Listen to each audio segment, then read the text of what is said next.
नमस्कार दोस्तों, कैसे हैं आप सब? हमारे चैनल मैजिक लर्नर में आपका स्वागत है।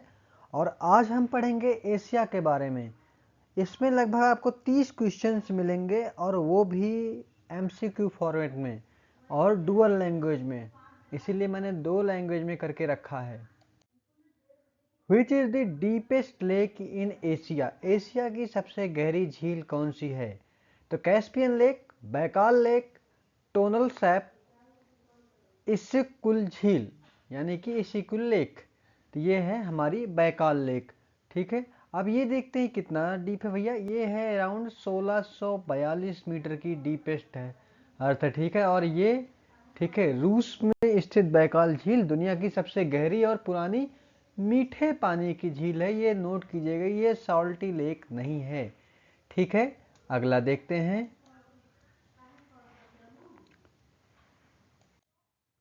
Which Asian country is the largest producer of opium? कौन सा एशियाई देश अफीम का सबसे बड़ा उत्पादक है? ये है Afghanistan is the largest producer of opium. कितना? It produces more than 85% of the world illegal opium primarily in the Helmand province. ठीक है, वैश्विक अवैध अफीम का लगभग 85% से अधिक उत्पादन करता है, मुख्य रूप से हेलमंद प्रांत में। ठीक है, अगला देखते हैं। The strait of Malacca separate which land masses? Malacca जल डमरू मध्य किन 2 भूभागों को अलग करता है? India, Sri Lanka, Sumatra, Malaysia, Japan, Korea, Philippines and Taiwan. तो ये क्या करता है? Sumatra and Malaysia. The strait of Malacca is one of the busiest maritime route located between Sumatra and peninsular Malaysia. ये आप बताइएगा कि इंडियन नेवी के लिए स्ट्रेट ऑफ मलक्का क्या क्या इम्पोर्टेंस है हमारी इंडियन नेवी के लिए। ठीक है, ये हमारे 71 और 99 दोनों जो मतलब वार हुए थे, उनमें बहुत ही क्रूशियल पॉइंट था स्ट्रेट ऑफ मलक्का इंडिया के लिए। आप ये बताइएगा इसका क्या इम्पोर्टेंस है हमारे लिए। ठीक है, तो ये मलक्का जल डमरू मध्य जो है यानी कि स्ट्रेट ऑफ मलक्का, ये सुमात्रा और इंडोनेशिया के बीच में है। ठीक है, सॉरी, ठीक, सुमात्रा इंडोनेशिया का द्वीप है एंड ये मलेशिया अर्थात इंडोनेशिया और मलेशिया के बीच में है। सॉरी थोड़ा। अगला देखते हैं।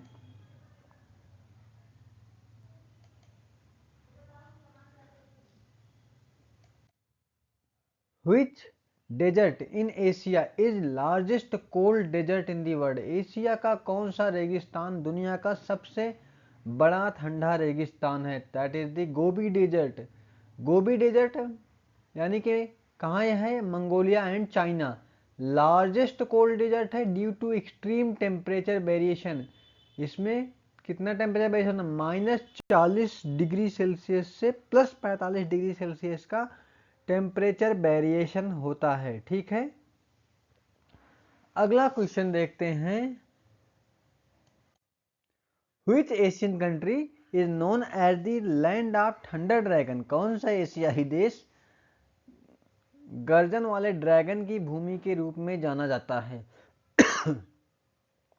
ये है Bhutan, land of thunder dragon. Bhutan is called Drukyul meaning land of thunder dragon, referring to the frequent thunder storm in its mountainous reason.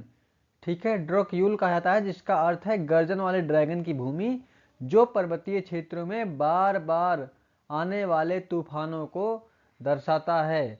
अगला देखते हैं। Which is the only Asian country that follows a gross national happiness index instead of GDP? कौन सा एशियाई देश GDP के बजाय gross national happiness index अपनाता है?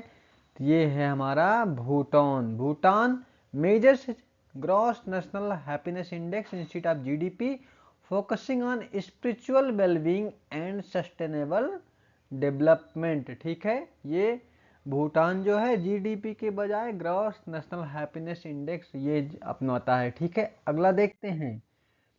The Kuril island dispute is between which of the two Asian countries. ठीक है, तो China Taiwan, India Pakistan, Russia Japan, South Korea and North Korea. ये रसिया और जापान। ठीक है, is between Russia and Japan at Japan claims 4 southern island occupied by Russia since world war second. Japan जो है वो क्लेम करता है कि 4 जो है साउथर आइलैंड ये रसिया द्वारा ऑक्यूपाई कर लिए गए हैं। कब से? From the world war second. Kuril द्वीप विवाद रूस और जापान के बीच में है, क्योंकि जापान द्वितीय विश्व युद्ध के बाद रूस द्वारा कब्जा किए गए 4 दक्षिणी द्वीपों पर दावा करता है। ठीक है, the Pamir knot is a high altitude region where which major mountain range converge। ठीक है, पामीर नॉट एक उच्च पर्वतीय क्षेत्र है जहां कौन कौन सी प्रमुख पर्वतमालाएं मिलती हैं। तो ये है हिमालयन, काराकोरम, अल्टाई एंड टाइशान। तो आंसर नंबर ए। ठीक है, ये शाखाएं यहाँ पे मिलती हैं। It is a geographical hub where 4 major mountain range meet. यहाँ पे पामीर नॉट पे 4 माउंटेन रेंज, मान लीजिए ये 4 माउंटेन रेंज यहाँ पे मिलते हैं। ठीक है, और ये एक नॉट के रूप में फॉर्मेशन करते हैं। ठीक है, that is called as Pamir knot. ठीक, यानी कि पामीर नॉट एक भूगोलिक केंद्र है जहां एशिया की 4 प्रमुख पर्वतमालाएं मिलती हैं, हिमालय, काराकोरम, अल्ताई और तियान शान। ठीक है, अगला देखते हैं। Which Asian country has the highest number of active volcano. तो सबसे ज़्यादा एक्टिव ज्वालामुखी कहाँ पे है? हम इंडोनेशिया में है। इसमें 120 एक्टिव वोल्केनो हैं, इंडिया में भी है। और ये कहाँ पे है आप जरूर से जरूर मुझको बताएं। Due to its location on the Pacific ring of fire, Indonesia में 120 से अधिक सक्रिय ज्वालामुखी है क्योंकि यह पैसिफिक रिंग ऑफ फायर पर स्थित है। आपको अगर क्वेश्चंस पसंद आ रहे हो तो प्लीज़ चैनल को लाइक और सब्सक्राइब करें और ज़्यादा से ज़्यादा वीडियो को शेयर करें। अगला देखते हैं। What is the capital of Kazakhstan. ये क्या है? कजाकिस्तान की कैपिटल अस्थाना। ठीक है, अस्थाना। तो अस्थाना रीनेम्ड एज नूर सुल्तान। 2019 से 2022 के बीच में इसको नूर सुल्तान का नाम दिया गया। Is the capital of the Kazakhstan. ठीक है, अस्थाना जिस। ठीक है, अगला क्वेश्चन देखते हैं। Which country in Asia has the lowest population density। तो मंगोलिया में सबसे कम जो है वो पॉपुलेशन डेंसिटी है। ठीक है, Mongolia has a population density of about 2 people per square kilometre, the lowest in Asia. Mongolia में जनसंख्या घनत्व लगभग 2 व्यक्ति प्रति वर्ग किलोमीटर में है, जो एशिया में सबसे कम है। अगला देखते हैं। The Aral sea is located between which two country. Aral सागर किन 2 देशों के बीच स्थित है? तो इसमें जरूरत नहीं एक्सप्लेनेशन की, उज्बेकिस्तान और कजाकिस्तान के बीच में स्थित है। अभी अभी पढ़ा था, कजाकिस्तान की राजधानी क्या है? अस्ताना। उसको नूर सुल्तान कर दिया गया था, उसका नाम 2019 से 2022 के बीच में। Which is the largest plateau in Asia। Asia का सबसे बड़ा पठार कौन सा है? ये है तिब्बतियन प्लेटू। तिब्बतियन पठार जो है वो लार्जेस्ट प्लेटू है एशिया का। ठीक है, it is largest and highest प्लेटू covering 2.5 million kilometre square. ठीक है, 25 लाख वर्ग किलोमीटर के क्षेत्र में ये फैला हुआ है। ठीक है, अगला देखते हैं। The world highest battlefield Siachen glacier is located in which mountain range. ये काराकोरम श्रेणी में स्थित है। सियाचिन क्या है? ये वर्ल्ड हाईएस्ट बैटलफील्ड है। ठीक है, कितना? 5753 metre, located in the Karakoram range. ठीक है, ये काराकोरम पर्वत श्रृंखला में स्थित है। अगला देखते हैं। The Mekong river does not flow through which of these countries. China, Thailand, India, Vietnam. ये मैकोंग रिवर इंडिया से फ्लो नहीं करती है। कहाँ कहाँ से फ्लो करती है? It flows through China, Myanmar, Laos, Thailand, Cambodia, Vietnam but not India. ठीक है, अगला क्वेश्चन देखते हैं। Which country is known as the land of rising sun? ये हम बचपन से पढ़ रहे हैं, जापान। ठीक है, because it is the east of China where the sun rises first. ठीक है, अगला देखते हैं। What is the longest railway line in Asia? जो ट्रांस साइबेरियन रेलवे है, ये है longest railway line in Asia. ठीक है, कितना 9289 kilometre, 9289 kilometre. Trans Siberian railway is the 9289 kilometre long, stretching from कहाँ से कहाँ तक है? ये है मॉस्को से व्लादिवोस्तोक तक। ठीक है, अगला देखते हैं। Which Asian desert is known as the Sea of Death? तो ये है तकला मकान डेजर्ट। ठीक है, ये है sea of death in it is in situated in China. China में है भैया ये। Called sea of death due to extreme dryness and shifting sand dune. इसमें जो मतलब कि रेत है, सैंड के जो डून बने रहते हैं, ठीक है, वो बार बार शिफ्ट होते रहते हैं, इसीलिए इसको मौत का सागर कहा जाता है। और यहाँ ड्राइनेस जो है एक्सट्रीम लेवल पे है। अगला देखते हैं। The golden triangle in Asia is famous for what? Golden triangle किस लिए फेमस है? भैया ड्रग ट्रैफिकिंग के लिए फेमस है। इन्होंने बताओ इस चीज़ में फेमस कर रखा है खुद को। गोल्डन ट्राइंगल कैसे बनता है? म्यांमार, लाओस और Thailand. It is known for illegal opium production and drug trafficking.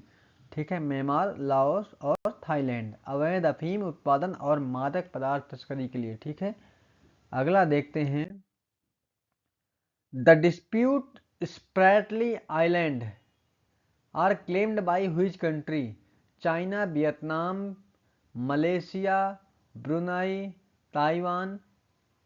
ठीक है, अगला इसमें डायरेक्ट आंसर पे चलते हैं। China, Vietnam, Philippines, Malaysia, Brunei और ताइवान। Disputed Spratly island. ठीक है, स्प्रैटली आइलैंड कहाँ पे है? It is in the South China sea, are claimed by multiple nation due to strategic location and oil reserve. Spratly द्वीप दक्षिण चीन सागर में स्थित है और अपनी रणनीतिक स्थिति और तेल भंडार के कारण कई देशों द्वारा दावा किया जाता है। अगला देखते हैं।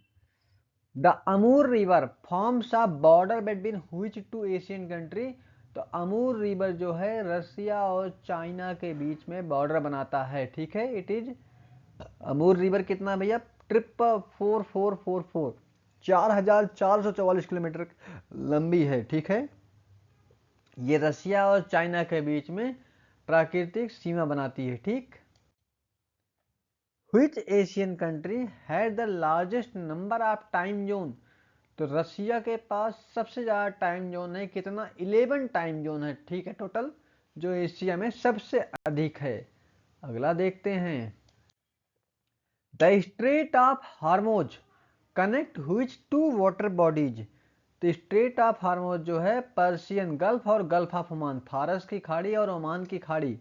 पर्शियन गल्फ यानी कि फारस की खाड़ी एंड गल्फ ऑफ ओमान यानी ओमान की खाड़ी, इन दोनों को कनेक्ट करता है। ठीक है, strait of Hormuz strategic waterway where a large portion on the world's oil trade passes through. ठीक है, जहाँ पे मतलब कि बहुत बड़े नंबर में, ठीक है, बहुत बड़े संख्या में ऑयल ट्रेड्स होते हैं। ठीक है, अगला देखते हैं। The Yamuna river is tributary of which river? ये तो हम सबको पता है, गंगा रिवर में। ठीक है, बहुत ही सिंपल क्वेश्चन था ये। अगला देखते हैं। The Rub al Khali desert is located in which region? Rub al Khali रेगिस्तान कहाँ पे है? अरेबियन पेनिनसुला, अरेबियन प्रायद्वीप में। It is also called empty quarter, is one of the largest sand desert in the world covering Saudi Arab, UAE, Oman और Yemen. Rub al Khali जिसे empty quarter कहा जाता है। ठीक है, रूबल खाली को कहते हैं एम्पटी क्वार्टर। दुनिया का सबसे बड़ा रेतीला रेगिस्तान है और यह सऊदी अरब, यूएई और यमन में फैला हुआ है। ठीक है, अगला देखते हैं। The ring of fire in Asia is associated with what? Asia में रिंग ऑफ फायर किससे संबंधित है? It is it is associated with volcano और अर्थक्वेक, ठीक है, अर्थक्वेक और अपने ज्वालामुखी से संबंधित है, ठीक है। It is a seismic belt around the Pacific ocean including Japan, Indonesia, Philippines, where many earthquake and volcanic eruption occur. Ring of fire प्रशांत महासागर के चारों ओर एक भूकंपीय क्षेत्र है जिसमें जापान, इंडोनेशिया और फिलीपींस शामिल हैं, जहां भूकंप और ज्वालामुखी विस्फोट अधिक होते हैं। अगला देखते हैं, the Khyber pass connect which to country. Khyber दर्रा किन दो देशों को जोड़ता है? तो it connect between the Pakistan and Afghanistan. Khyber दर्रा पाकिस्तान और अफगानिस्तान के बीच एक महत्वपूर्ण व्यापारिक और सैन्य मार्ग है जिसे ऐतिहासिक रूप से आक्रमणकारियों ने इस्तेमाल किया, ठीक है। अगला देखते हैं, which Asian country has the longest coast line? तो Indonesia has the longest coast line. भैया कितना है इसका कोस्ट लाइन? ये है 54,716 किलोमीटर की, कंसिस्ट ऑफ 17,000 आइलैंड, ठीक है। अगला देखते हैं, the ancient silk road connected China with which region? The Middle East और यूरोप, मध्य पूर्व और Europe. Silk road was a major trade route that connected China to the Middle East and Europe, facilitating cultural and economic exchanges. Silk road एक प्रमुख व्यापार मार्ग था जो चीन को मध्य पूर्व और यूरोप से जोड़ता है और इसे सांस्कृतिक व आर्थिक आदान प्रदान हुआ था, ठीक है। और देखते हैं, the Andaman and Nicobar island are located in which sea? Andaman और निकोबार द्वीप किस समुद्र में स्थित है? तो ये है भैया बे ऑफ बंगाल, बंगाल की खाड़ी में है, ठीक है। अगला देखते हैं, और लास्ट क्वेश्चन भैया, one of the toughest question है, which of the following Asian river does not originate from the Tibetan plateau in Mekong river, Yangtze river, Brahmaputra river? इनमें से कौन सी रिवर जो है तिब्बतन प्लेटो से नहीं निकलती है? ये क्या है? अमू दार्या रिवर, ठीक है। Amu Darya river originate from the Pamir mountain in Central Asia, not Tibetan plateau, ठीक है। However, river like Mekong, Yangtze, Brahmaputra all originate from the Tibetan प्लेटू, making the water tower of Asia. भैया इसीलिए यहाँ पे Asia का तिब्बतीय जलाशय बनता है, ठीक है। अमू दरिया नदी का उद्गम मध्य एशिया के पामीर पर्वतों से होता है, ना कि तिब्बती पठार से, जबकि मेकांग, याद रखो इसको, जबकि मेकांग, यांगजे और ब्रह्मपुत्र नदियाँ तिब्बती पठार से निकलती हैं, जिससे इसे एशिया का जलाशय माना जाता है। तो थैंक यू गाइज। अगर आपको वीडियो पसंद आई हो तो चैनल को लाइक और सब्सक्राइब करें और ज़्यादा से ज़्यादा शेयर करें। मिलते हैं अपने अगले वीडियो।